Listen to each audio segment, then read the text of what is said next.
सकाळी सकाळी मस्त लोणावळ्याला जायचा आमचा प्लॅन ठरला. का तर मस्त पावसाचा आनंद घ्यायला आणि कॉट्रो बिस्ट्रॉ रेस्टॉरंटमध्ये खायला जायला.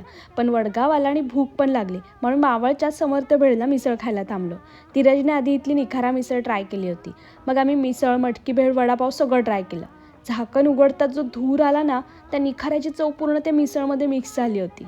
तुम्ही मिसळ लवर असाल तर इथली मिसळ नक्की ट्राय करा. जेवायला लोणावळ्यात चाललोय, पण पोट इतकं भरलं होतं, मग पोट हलकं होईपर्यंत टाइमपास करायचं ठरवलं आणि गेलो मॅप्रो गार्डनला.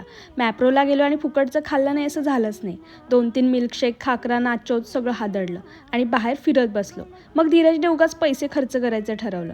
हा बॉल फेकण्याच्या गेममध्ये काय होतं माहितीये, एखादी व्यक्ती एक बॉल घेते 150 रुपयाला, बॉल जात नाही. मग आता युक्ती कळली म्हणून अजून एक बॉल घेतात, तरी जात नाही. मग इगोवर येऊन अजून एक, त्यात 500 रुपये कधी जातात कळत पण नाही. बेकार बिझनेस करतात बाबा हे लोक.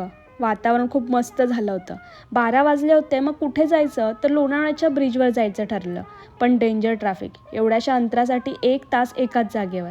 मस्त पाऊस, ट्रॅफिक आणि पावसाचा आनंद घ्यायला आलेले हे गारटलेले 2 गडी झोपून गेले होते. कसं तरी ट्रॅफिक संपून पोहोचलो तर गाडीतलं एक जण पाय खाली ठेवायला तयार नव्हता. मग तुमची बहीण उतरली लोणावळ्याचा सुंदर नजारा बघायला. धुक्यात मध्येच दिसणारा मिसिंग लिंक वरून छान दिसत होता. वारा इतका होता की छत्री पण टिकत नव्हती. मग माझं काय चुकलंचं उत्तर शोधून स्पायडरमॅनला हा हॅलो करून कॅफेकडे निघालो. पण हव्या त्या कॅफेला जाऊच शकलो नाही. का ते पाहण्यासाठी पार्ट 2 नक्की पहा.